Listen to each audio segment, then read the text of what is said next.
Envisor präsentiert die Podiumsdiskussion auf dem Amazon Sales Kongress 2025 in Marburg. Mit dabei sind Florian Wiese von Weber, Andreas Lotz von AEG Electrolux und Christian Horstmeier von Animonda zum Thema Wachstum unter Druck.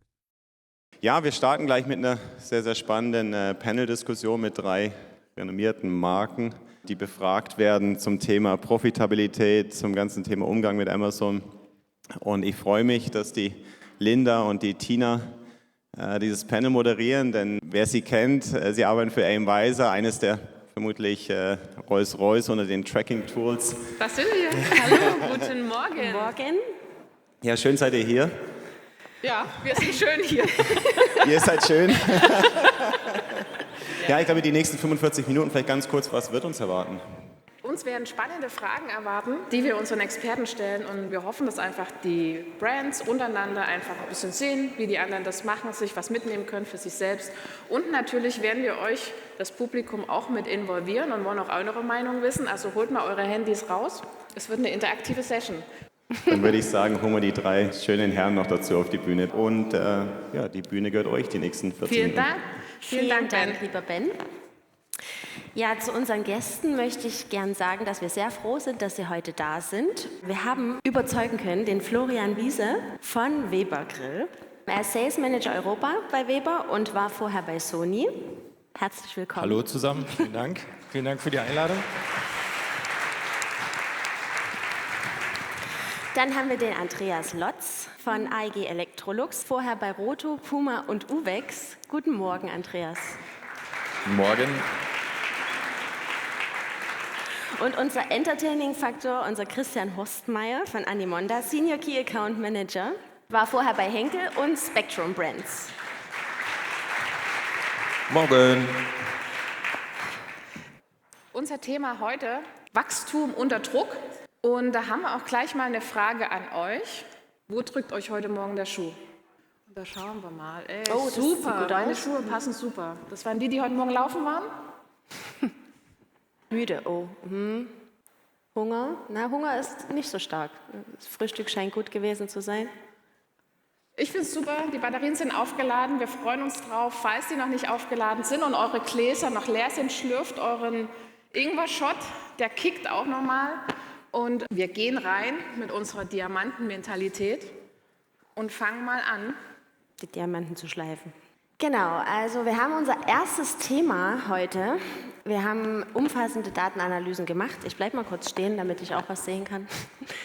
Und wir haben festgestellt, dass vor allem die grenzüberschreitenden Lieferungen gestiegen sind von 2023 zu 2024 und 2023 jedes zweite Produkt von Cross-Border-Shipment betroffen war und 2024 dann nochmal 40% mehr. Und wir haben sozusagen eine Umsatzsteigerung der indirekten Verkäufe. Jetzt ist unsere Frage an unsere Experten. Ich setze mich mal mit zu euch. Wie habt ihr das beobachtet in eurem Business? Wie läuft es bei euch mit dem Thema Internationalisierung? Also das ist auf jeden Fall eine Entwicklung, die wir bei uns auch sehen konnten über die letzten Jahre, dass sich das mehr und mehr verstärkt hat. Und das ist halt insbesondere für uns, für unser Demand Planning und Forecasting eine große Herausforderung, weil halt nie ganz genau zu durchschauen ist, wo Amazon letzten Endes die Ware bezieht. Da muss man sich natürlich schon dem stellen und fragen, okay, welche Faktoren spielen da rein, und ich glaube, es gibt halt externe Faktoren und es gibt interne Faktoren, die das bestimmen. Externe Faktoren sind halt die Zentralisierung von Amazon, von dem Vendor-Management, die da reinspielt, aber auch das Lagermanagementsystem von Amazon, was für Vendoren halt eine Blackbox darstellt. Und nur mal ein Beispiel, ja, wir hatten für ein Deal-Event halt mal ein Cover für Deutschland geplant. Das sollte dann auch bestellt werden, ist auch bestellt worden, allerdings nicht bei den Kollegen dann in Deutschland, sondern bei den Kollegen in Schweden, die sich dann gewundert haben, warum kommt denn diese Order hier an? Und die waren dann auch nicht bereit, halt diese gesamte Menge dann Amazon zu geben, weil es das Lager leer geräumt hätte.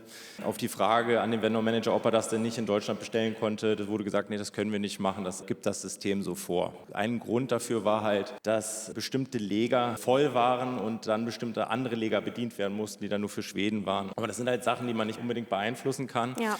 Aber interne Faktoren sind auf jeden Fall auch, man muss sich halt das eigene Portfolio auch anschauen. Ja? Also wie viele Produkte von mir sind denn in European Fulfillment Network kompatibel, und das werden immer Produkte sein, die Amazon überall herzieht. Ja? Und dem muss man sich halt ganz klar sein. Da gibt es noch andere Faktoren, wie dass die Einkaufspreise gleich sein müssen, Klar, aber auch wie gut man die Amazon-Tools nutzt, was jetzt zum Beispiel TEA angeht, wo die Verfügbarkeit signalisiert wird. Auch das muss gut gepflegt werden, sonst geht da sehr viel schief, das haben wir auch schon oft bemerkt.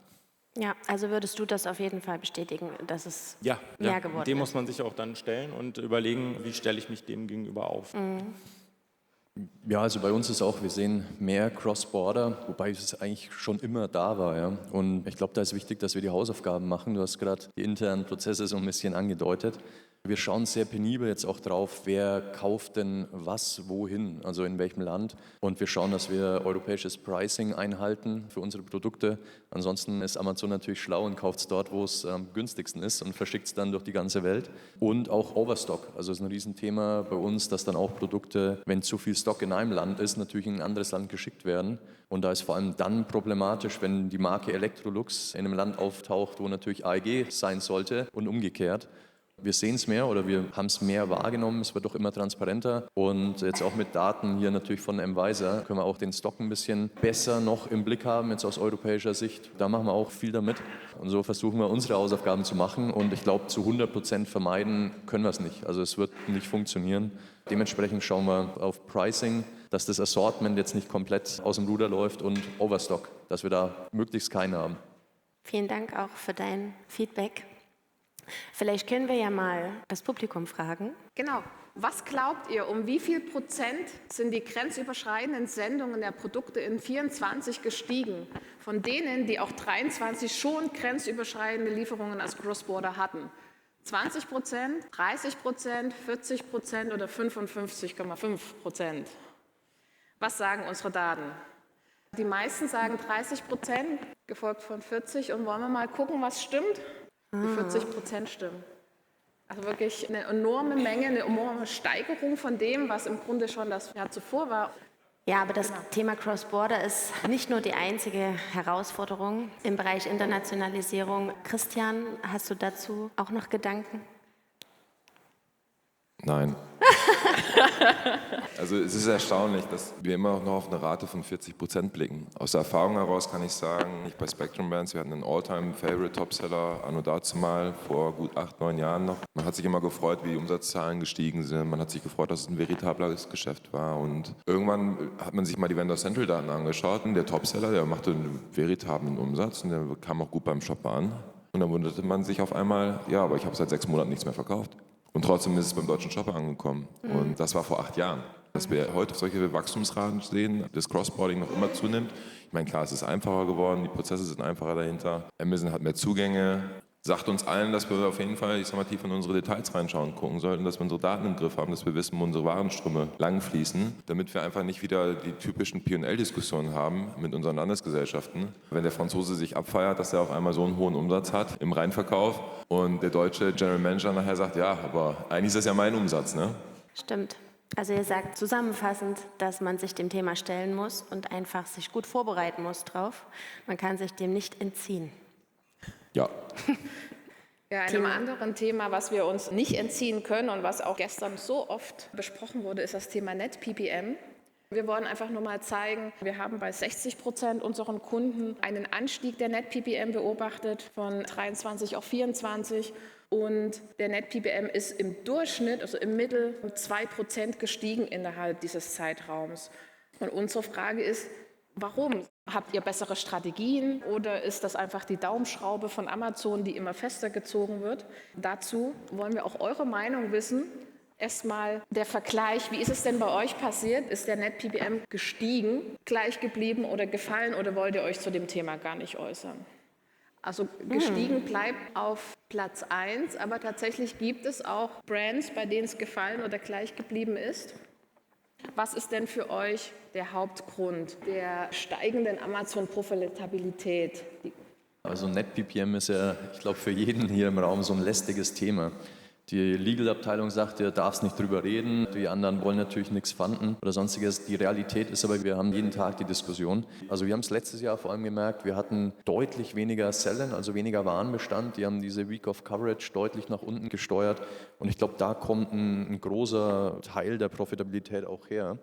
Aber natürlich sind sie auch aggressiv. Also ich glaube, bei jedem haben sie versucht, jetzt im AVN den Net-PPM zu erhöhen. Ehrlicherweise lehnen wir es immer ab, aber natürlich sind die Ziele irgendwo drin. Und wir hatten die Diskussion mit Amazon alle paar Monate, die wollen das Vollsortiment, die wollen alles haben und einen Tag später habe ich Sour Requests, weil kein NetPPM da ist. Und dann haben wir gesagt, ihr könnt nur entweder oder haben. Also entweder ihr habt alles von uns, aber dann will ich nicht eine Sekunde über NetPPM diskutieren, oder wir schauen uns halt das Sortiment an, machen profitables Wachstum, müssen wir natürlich auch. Ja. Nicht nur Amazon will Geld verdienen, sondern wir natürlich auch. Und ja, wir haben uns dann darauf geeinigt, dass sie nicht das Vollsortiment bekommen, was einfach nicht möglich ist, weil es weder für uns noch für sie in jedem Produkt die nötige Profitabilität geben kann. Aber prinzipiell glaube ich, ja, es liegt dann weniger Lagerware. Leute haben sie jetzt auch entlassen. Also ich glaube, es kommt so ein bisschen was zusammen und ich glaube, die haben auch sehr viel Druck, Profit zu machen. Also ich glaube, das war während Corona nicht da hieß es wachsen, wachsen, wachsen. Und jetzt irgendwann muss natürlich auch mal Geld verdient werden, sonst kann Jeff Bezos sich die Yacht nicht mehr leisten. Okay, da bin ich jetzt froh, dass das Ergebnis, was ich hier sehe, zumindest auch sich mit meinen Erfahrungen deckt. Also ja, Amazon ist halt über die Jahre wesentlich aggressiver geworden. Also früher ging alles über das Thema Listing. Da ging es nur darum, die meisten Produkte zu haben. Da stand Profitabilität nicht unbedingt im Primärfokus von Amazon. Und das hat sich halt stark über die Jahre gewandelt. Also auch gerade nach Corona haben wir das gesehen, dass sie halt wesentlich strikter waren. Und ja, Wachstum, aber dann bitte nur noch profitabel aus deren Sicht. Und was wir halt beobachten können, ist halt wesentlich mehr auch gecrappt wird. Ja. Also Produkte werden einfach momentan ausgelistet oder es wird halt versucht, diese Produkte halt in einer gewissen Form zum Hersteller wieder auszulagern, ja, sei es jetzt Direct Fulfillment, bitte kümmert euch dann selber um diese Produkte. Dass es auf jeden Fall auch ein gewisser Druck ist. Ja. Anstrengend kann man nur sagen. Ich glaube, da kann hier jeder beipflichten, dass es sehr anstrengend ist, mit Amazon diese Diskussion zu führen und auch leidige Diskussionen. Ich kann halt nur appellieren, dann halt immer zu versuchen, zumindest in Sachen zu investieren, die einem auch irgendetwas bringen. Also nicht blind irgendwo rein investieren, sondern schon Sachen, die die eigene Agenda nach vorne bringen. Ja. Ja. Nein, ich glaube, in der AVN, wir haben es ja gestern auch schon gesehen, wie viele Hände hochgegangen sind, wer jetzt aktuell noch im AVN ist. Und ich meine, wir sind jetzt Mitte März. Für den einen ist es ein regelmäßiges Spielchen, so lange zu verhandeln. Für den anderen ist es einfach so, klar, du merkst oft auch in den Gesprächen, dass die Forderungen hoch sind. Jetzt kann man sagen, okay, dann bewegt euch in eure SOPA-Zone und versucht einen entsprechenden Konditionssatz zu erwirken. Aber am Ende ist es auch so, dass die Gespräche und oft jegliche Grundlage fehlen. Ich meine, unser Vendor-Know-how ist mittlerweile so groß, wir wissen, auf welche KPIs wir gucken müssen. Seid vorbereitet. Seid einfach vorbereitet und ich glaube, es ist auch mittlerweile jeder. Das Wunderbare ist zumindest immer noch, was mich sehr erfreut, ihr habt alle noch Haare auf dem Kopf und ihr habt auch noch Farbe. Solche Gespräche bewirken ja dann doch öfters mal mit mehr Erfahrung eine andere Wirkung. Aber summa summarum, ja, Amazon wird aggressiver, den dürfen wir uns nicht verschließen. Was mich aber freut, ist tatsächlich der zweite Punkt, dass ihre Strategien der Vendoren halt offensichtlich zunehmen. Schaut euch die Listings an, schaut euch die Kategorien an, vergleicht es mit anderen Portalen, Marktplätzen, mit dem stationären Geschäft. Oft kann man ja auch sagen, besser kopiert als schlecht begonnen. Schaut man sich mal einen Adidas oder einen Co. an, die in D2C forcieren, auch mittlerweile wieder auf Fashion aktiv sind, aber die Sortimente sind andere. Schaut das Ganze differenzierter an. Es ist intern natürlich immer schwierig, Absatzdruck, Auslastung der Maschinen und Co., je nachdem, in welcher Kategorie man sich befindet. Aber ich glaube, der Zeitpunkt ist auch einfach gekommen, dass wir idealerweise im nächsten Jahr hier sitzen oder in 2 oder 3 Jahren, wo dann intelligente Strategien der Vendoren halt überhand nehmen und dass wir uns nicht mehr maßgeblich diktieren, was man für eine Forderung hat, um seine Net-PPM zu optimieren. Ja. Ja, danke euch. Genau, vernetzt euch, guckt voneinander ab, lernt von dem, was wir hier und gestern auch schon viel gehört haben. Ich denke, die intelligenten Strategien von euch, von euren Brands werden hier immer wichtiger. Auf jeden Fall. Können wir bitte ganz kurz über deine Socken reden, wie cool die einfach sind? Du hast Weber Grill Socken. Ja, großartig. Ein Applaus bitte für Florians Socken.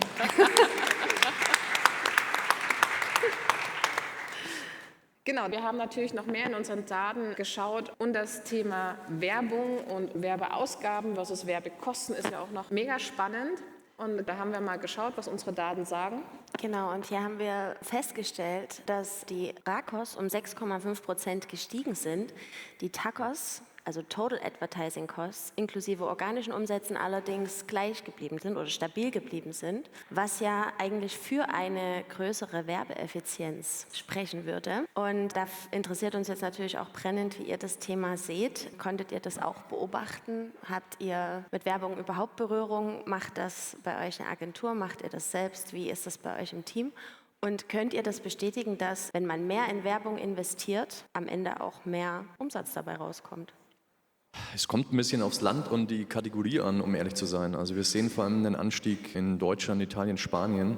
Einfach, was mehr Wettbewerb gibt. Also wenn man da reinschaut, ist, glaube ich, kein Geheimnis. Wenn du Staubsauger anschaust in Italien, Spanien, Deutschland, dann gibt es mittlerweile so viele 3P-Seller aus Asien, die irgendwie ein Produkt haben, was sie dann massiv bewerben, alles Mögliche da reinschießen und dann 10.000 Stück von den Dingern pro Monat verkaufen. Deswegen kein Geheimnis, schaut euch mal die Bestseller an. Auch in Deutschland gibt es spannende Marken, also Marken will ich es gar nicht nennen, aber es ist die Konkurrenz um diesen Bestseller-Wort oder Platz und dadurch steigen dann auch die Kosten. Wenn wir uns jetzt die Waschmaschinen anschauen, ist es ein bisschen anders. Also das sind, ich sage mal, gerade in Deutschland noch etablierte Marken da, nicht nur auf Amazon, sondern überhaupt im Markt. Aber ansonsten sehen wir gerade bei den großen Events, wenn du Black Friday anschaust, wenn du einen Prime Day anschaust, das sind die Kosten per Klick dann schon auch deutlich nach oben gegangen in den letzten Jahren. Und um die andere Frage zu beantworten, sehen wir mehr Erfolg, je mehr wir reinstecken. Ich glaube, klar, Amazon ist ein Pay-to-Play und am Ende des Tages bekommt der den Sale, wo der Kunde hingeht. Aber um jeden Preis können wir es natürlich nicht machen.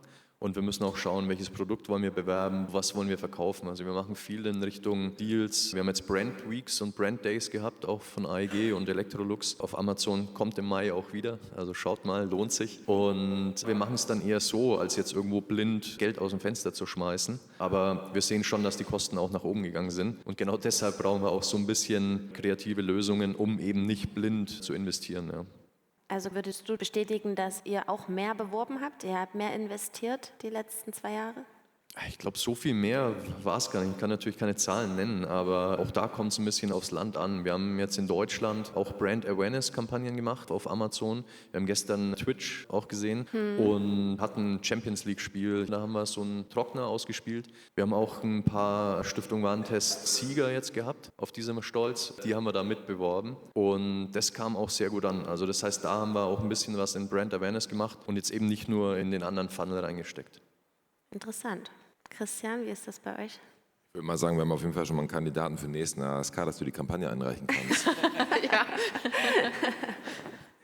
Mehrere Fragen. Ist das ein Zeichen für Effizienz, dass wenn der Rakos steigt und der Tagos halt gleich bleibt? Ja, übergeordnet schon, weil es scheint ja so, dass die Sales auch gestiegen zu sein scheinen. Nichtsdestotrotz sollte man sich dann definitiv mal den Rakos halt genauer anschauen. Wo kommt es her? Sind es die CPCs? Sind es die Kampagnenarten? Gibt es bestimmte Kampagnen, die das Ganze treiben? Ist es der organische Umsatz, der abnimmt? Sind es die Keywords, gerade im organischen Bereich, die eventuell anders verteilt sind? Gibt es dann einen bestimmten Druck drauf? Sollte ich das umverteilen und Co.? Um dann im Detail sich mal mit einer Agentur auszutauschen. Also ja, wir haben es ausgelagert, bedingt dadurch, dass wir es aktuell noch als One-Man-Show betreiben. Nichtsdestotrotz ist es so, dass das Know-how zunimmt.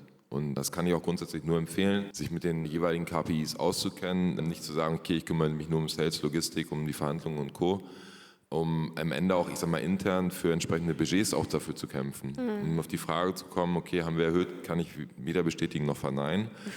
Nichtsdestotrotz ist es so, klar, man sieht, dass der Wettbewerb zunimmt. Budgets nehmen zu. Man sieht, dass die CPCs zunehmen. Nur mal ein kleines Beispiel. Katzenfutterprodukt ist der Wettbewerb enorm hoch. Also es gibt halt eben Player, die halt sagen, okay, ich biete auf den CPC 6,50 € wie Katzenfutter und das Futter kostet aber nur 5 €. So, heißt konkret, Marktverdrängung ist eingetreten. Ne? Und der Wettbewerb nimmt zu, ganz klar. Warum? Weil ich meine, alle, die wir hier sitzen, sagen auch, der Shopper ist auf Amazon. Das ist zum einen. Das andere Thema ist, Retail Media ist immer im Fokus jetzt, weil sich irgendwelche Mediaagenturen irgendwann gedacht haben, Mist, meine Budgets fließen ab, wo fließen die hin? In die kleineren Agenturen, die spezialisiert sind. Dann haben wir halt dann das Thema Media nach hinten reingehangen und jetzt haben wir wieder die ganzen Budgets und so. Und das Ende vom Lied ist, dass dann die Budgets wieder zurückfließen zu den großen Agenturen und der Wettbewerb zunimmt. Und aus der Perspektive, um auf die Eingangsfrage zurückzukommen, der Effizienz, ja, habt es im Blick, kennt eure KPIs, kennt die KPIs, die die Agenturen euch auch um die Ohren hauen, um halt auch, ich sag mal, entsprechende Strategien mit den Agenturen zusammen auszuarbeiten. Man sollte zumindest wissen, Rakos, Tagos, was ist das Ganze, wo kommt es her, was ist überhaupt das vorangegangene Ziel, auf das man schauen möchte. Brand Awareness, wissen wir alle, hat jetzt nicht unbedingt das Ziel, im ersten Step nach einem Monat Sales zu generieren. Stimmt. Und wir haben ja gestern auch gelernt, dass Sales und Ads sehr zusammenspielen. Also das wird wahrscheinlich dann in Zukunft auch noch mehr sein, dass auch der Key Account oder Sales Director bestimmt auch viel mehr mit dem Thema Werbung sich auseinandersetzen muss, auch um die Zielgruppen zu erreichen. Absolut. Und vielleicht noch die abschließende Frage, hilft viel mehr? Sicherlich. Klar, commitment-technisch, was braucht man nachher, was will man nachher, aber es kommen natürlich auch die Fragen jetzt aus dem Marketing beispielsweise oder vom Geschäftsführer auf, wie viel müssen wir denn reinstecken? Ja. So, was ist ja hilft nicht das Open-End, Ganze? oder? Also ist ja kein Irgendwo kommt doch dann ein Punkt, wo es dann nicht mehr effizient ist. Ja, Also ist am laut Ende einfach unserer immer Theorie schon. ist am Ende immer die Frage des Ziels, würde ich sagen. Ne? Also wenn ich jetzt wirklich Upper Funnel spielen möchte, Awareness and Consideration, klar, dann hilft volle Market-Penetration im Sinne von, ich kaufe mir jetzt den kompletten Marktanteil und kriege ein SUV von 100. Andreas, du hast es gerade ganz toll einmal kurz angedeutet. Es gibt halt Marken auch im Katzenfutterbereich, wo ich selber überrascht war. Gab es letztes Jahr eine Situation, auf einmal hatte eine Marke für eine ganze Woche ein SUV von 100% auf Katzensnack. Und dann kann man halt sagen, viel hilft viel, gell? Ob es sales-technisch sich rentabilisiert hat, kann ich nicht sagen. Der hat eine entsprechende Strategie. Man hat gesehen, okay, Bestseller-Ranking 1, gelistet 2 Wochen vorher. Hat offensichtlich geholfen, aber wie, ich sag mal, deckungsbeitragsorientiert das ganze Thema war, ist eine andere Sache, weil den Artikel gibt es momentan nicht mehr. Stimmt. Und vielleicht auch interessant das Thema Cross-Border-Shipment in Kombination mit Werbung, weil wenn du dein Werbebudget dann in einem falschen Land einsetzt, wo die Ware gar nicht versandt wird oder verkauft wird, dann ist es auch eher ungünstig. Du musst ja wissen, wo du dein Budget einsetzen kannst. Ja, absolut. Also ich kann jetzt mal gerade bei dem Thema Cross-Border-Shipments in Kombination mit Advertising, ich meine, das interessiert jeden Marketeer, das interessiert jeden aus der Finanz. Wo fließt das Ganze hin? Was kriegst du halt für ein ROI? Was kriegst du für ein ROAS? Am Ende ist es so, du möchtest halt effizient einsetzen. So, und musst dir halt wirklich fragen, was ist dein Ziel? Und wenn dein Ziel ROAS ist, wird es natürlich schwierig, wenn du mit Cross-Border-Shipments auch teilweise arbeitest und dann halt in deine eigene Gewinne oder in deine P&L reinschaust und guckst, okay, wo geht das Ganze hin? Ja. Okay? Ich meine, wenn du es kosteneffizient durchsteuern kannst, wenn du es intern in der Organisation durchgesteuert bekommen hast, dass es grundsätzlich egal ist, wo die Ware hingeht. Hauptsache, es ist für dich auch kosteneffizient und es landet idealerweise nachher beim deutschen Shopper, dann ist es wurscht. Ja? Dann habe ich mein Ziel erreicht. Dann weiß ich, dass die Ware an den deutschen Shopper gegangen ist, egal ob es an die französische Landesgesellschaft gegangen ist, wenn wir halt intern das Ziel haben beispielsweise. Ne? Aber bis ein Management das absegnet, ist das ein langer Kampf. Also die Fäden führen noch nicht zusammen, sozusagen. Ja, die Fäden können zusammenführen. Also wir haben es bei Spectrum Rams haben wir es beispielsweise geschafft, aber es ist am Ende so, man hat einfach sich mit dem Konstrukt Amazon abgefunden und man am Ende sagt, okay, das ist unser Kunde Amazon in Europa. Es ist am Ende aber auch so, wenn du wirklich eine Möglichkeit findest, das intern so durchzuboxen und auch abzubilden, ist ja auch immer eine Herausforderung. Dann kannst du damit umgehen und das ist grundsätzlich erstmal egal. Und dann solltest du halt eben wieder Metriken kennen. Schaut rein, wo habt ihr das meiste Potenzial? Klar, Deutschland mag der größte Markt sein, aber wenn ihr auf einmal seht, dass ihr eine Conversion Rate in Frankreich von 60, 70, 80% oder die signifikant höher sind als in einem anderen Land und du siehst gleichzeitig, okay, da haben wir noch Potenzial und das können wir wesentlich schneller hebeln, dann shiftet doch eventuell das Werbebudget von Deutschland ein bisschen mehr nach Frankreich rüber. Ja, genau. Frag mal zwischendurch kurz das Ja, Publikum. genau. Mal wieder euch ein bisschen aufwecken. Seht ihr das genauso? Viel hilft viel. Also sind eure Werbebudgets gestiegen? Habt ihr mehr bekommen, um auf Amazon zu werben? Ist Amazon vielleicht sogar ein Marketingkanal geworden? Oder doch nur eine Suchmaschine. Deutlich erhöht. Also spiegelt das wieder, was wir im Grunde auch wahrgenommen haben und was hier auch kommuniziert wurde? Außer natürlich bei euch. Bei euch ist so gleich geblieben. Aber das sind ja auch einige mit dabei. Spannend. Ist die Frage, wie macht ihr das denn bei euch im Team? Wie handelt ihr Marketing und Amazon Advertising? Habt ihr mehr Inhouse-Teams, habt ihr Agenturunterstützung oder habt ihr im Grunde beides, die Experten in-house plus die Unterstützung von Agenturen? Wie sieht es bei euch aus? Und was macht mehr Sinn? Ihr arbeitet alle mit Marketingagenturen zusammen? Ist eine Mischung tatsächlich. Also wir haben Inhouse Marketing-Teams, aber wir arbeiten auch mit Agenturen, weil wir es sonst einfach nicht abdecken können für ganz Europa. Und das klappt doch ganz gut, ja. Sehr schön. Bei uns ist es auch eine Mischung. Also wir haben auch eine Agentur, die sich darum kümmert, aber da wird auch unser internes Marketing-Team auch mit eingebunden, um da Impulse zu geben, weil sie einfach auch da die Experten sind und auch da in einer gleichen Sprache miteinander sprechen, ganz klar. Ja, und der Vertrieb hängt dann auch noch mit drin, weil natürlich auch die Informationen, die Impulse vom Vertrieb müssen ja auch noch reinkommen. Welche Ziele verfolgt der Vertrieb mit Amazon? Ja, welche Produkte sind vielleicht im Budget hinten oder welche müssen noch gepusht werden? Auch solche Informationen müssen da auch noch mit einfließen. Das ist eigentlich so ein Dreiklang bei uns, kann man sagen. Ich bin erstmal super positiv überrascht, dass das Inhouse-Team Ja, so groß ist. genau, hätte ich auch nicht Hätte ich vor erwartet. 2 Jahren nicht so unterschrieben, muss ich ganz ehrlich gesagt gestehen. Bei uns ist es tatsächlich gegenwärtig noch eine Mischung aus beidem, vor dem Hintergrund, dass es halt noch bei Animonda eine One-Man-Show. Ich hoffe, ihr habt jetzt nicht auf Amazon gegoogelt, was unsere Produkte sind, und wenn ihr nach einem positiven Beispiel sucht, dann sucht nach Cancano Trockenfutter. Denn ich sag mal, der Content, klar, wenn man sich draufschaut, ist kein Geheimnis, es ist halt einfach noch lapidarer. Trotzdem hat man in den letzten Jahren halt ein veritables Geschäft damit aufgebaut. Und was mich positiv auch überrascht hat im Zusammenhang mit dem, wir sehen jetzt sehr, sehr oft offene Stellen für Activation Manager. Und ich glaube, das ist halt einfach ein Spiegelbild des Ganzen. Bei uns auch, am 1.4. fängt auch unsere Activation Managerin an, die sich speziell mit dem Thema einfach auseinandersetzen wird, um gerade Sales und oder Marketing eine Schnittstelle auf vor allen Dingen zu bieten. Und wir haben es gestern auch nochmal gesehen, Silo-Arbeiten, Silo-Denken. Alle rennen durchs Unternehmen und sagen, ja, wir arbeiten noch in Silos. Und es zeigt sich halt, es passiert was und das ist auch schön. Also es ist wirklich sehr schön zu sehen, also, dass man sich mehr und mehr damit auseinandersetzt und weil man auch erkannt hat, klar, eine Agentur ist auch teuer. Aber Leistung will auch bezahlt werden am Ende. Aber ihr seht ja, ihr könntet das auch in-house sehr gut abbilden wahrscheinlich, ne? Die Wahrscheinlichkeit nimmt zu, ja. Also ich kann nur ermuntern dazu, das Know-how zu erweitern. Und die Agentur kann auch immer nur so gut arbeiten, wie sie halt gebrieft wird. Und das durch Inhouse-Teams zukünftig zu begleiten, ist sicherlich auch kosteneffizienter, gar keine Frage, aber vor allen Dingen auch kategorie- und produktspezifisch nochmal ein ganz anderes Know-how dahinter, was man halt einfließen lassen kann. Das stimmt. Das sagen wir ja auch immer. Also Inhouse-Team ist wichtig. Wenn ihr das komplett auslagert, verliert ihr die Kontrolle. Ihr müsst trotzdem wissen, was eure Agenturen machen und am besten auch das Know-how intern irgendwo binden und weitergeben und davon profitieren, weil sonst funktionieren die Schnittstellen zwischen Sales und Marketing nicht, wenn das alles nur von extern geklärt wird. Und dann entstehen nicht so wahnsinnig tolle Kampagnen, wie wir bei Sonax gesehen haben. Richtig. Wir haben an sich noch mehr Daten, aber das gehen wir jetzt einfach mal durch. Das können wir ein andermal weitermachen. Sonst können wir auch erstmal ein Dankeschön an euch sagen. First things first. First things first. Nein, wir danken euch, dass ihr da wart, dass ihr die Runde mit uns gemacht habt und haben im Grunde ein kleines Präsent aus der Kulturhauptstadt 2025 Chemnitz dabei für euch. Vielen Dank. Und auch für den Vielen Dank. Florian Teufel, der unser Quiz gewonnen hat. Ein kleiner Gruß aus Chemnitz. Habt ihr Fragen?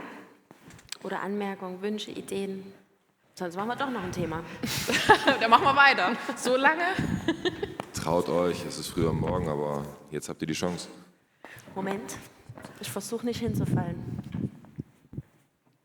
Ihr redet viel über Cross-Border-Shipments und ich glaube, primär zielt es immer alles auf Europa, aber was sind denn eure Erfahrungen oder habt ihr Erfahrungen mit Cross-Border-Shipments von Europa nach USA rein oder wir sehen es jetzt gerade nach Australien? Wie sieht das bei euch aus? Nimmt das zu oder habt ihr das gar nicht?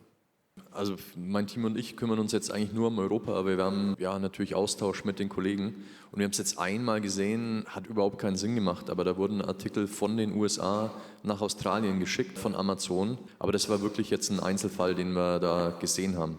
Wir haben jetzt auch den Vorteil vielleicht, dass wir jetzt gerade im Großgerätebereich sehr länderspezifisch sind wegen der Sprache, weil du natürlich nicht eine deutschsprachige Waschmaschine nach Italien schicken kannst, aber ja, also einmal haben wir es gesehen, konnte uns keiner erklären. Danach haben wir es jetzt nicht nochmal gesehen.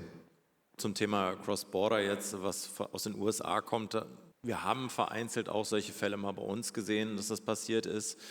Das sind dann auch Fälle gewesen, wo wir dann Amazon sagen, das macht überhaupt keinen Sinn, was da passiert, weil das sind dann Produkte, die nur für den USA-Markt sind. Also nehmen wir jetzt mal einen Gasgrill. Gasgrills sind halt einfach aufgrund der Gegebenheiten des Marktes, da gibt es halt verschiedene Gasdrucksysteme, gar nicht kompatibel. Das heißt, wenn ich jetzt einen Grill aus den USA herhole, muss der Kunde das wissen und der muss den dann auch entsprechend umrüsten. Das kostet wieder Geld und so weiter. Also selten sehen wir sowas. Wo wir es auch nochmal beobachtet hatten, das war dann ein Cover. Und das waren dann aber nicht Amazon selber, das waren dann Reseller, die das dann verkauft haben. Und da muss man auch sagen, das ist wiederum das Thema Transparency, wo wir dann auch wieder das Thema Fälschungen haben. Ja, die dann in Asien wird es dann produziert, es wird dann versucht in den USA das zu verkaufen und dann letzten Endes schlägt es auch irgendwann in Europa auf. Also solche Fälle haben wir gesehen. Das war es auch. Ja. Nein. Also aus Erfahrung heraus kann ich sagen, ja, es war ein Thema bei bisherigen Arbeitgebern. Aktuell bei Animonda ist es kein großes Thema. Was ein Thema werden kann, ist, was wir halt sehen, wir sehen halt Cross-Border Purchases. Das heißt also holländische, italienische, englische Shopper, die halt aus Deutschland die Ware bestellen. Aber Cross-Border Shipments glücklicherweise noch kein Thema. Kurzen Applaus Moment, vielleicht. ja. Danke. Wir haben ja nicht alles geschafft. Wir haben tatsächlich noch mehr Themen. Und wer Lust und Laune hat und Interesse hat, wir würden das Ganze einfach online fortführen. Wir denken uns da was aus. Genau. Linda, und laden euch dazu ein. Also vernetzt uns euch mit Vernetzt uns so mit rum. euch, genau. Und auch mit euch. Genau, dass wir einfach die Diskussion weiterführen können. Vielen Dank für eure Aufmerksamkeit.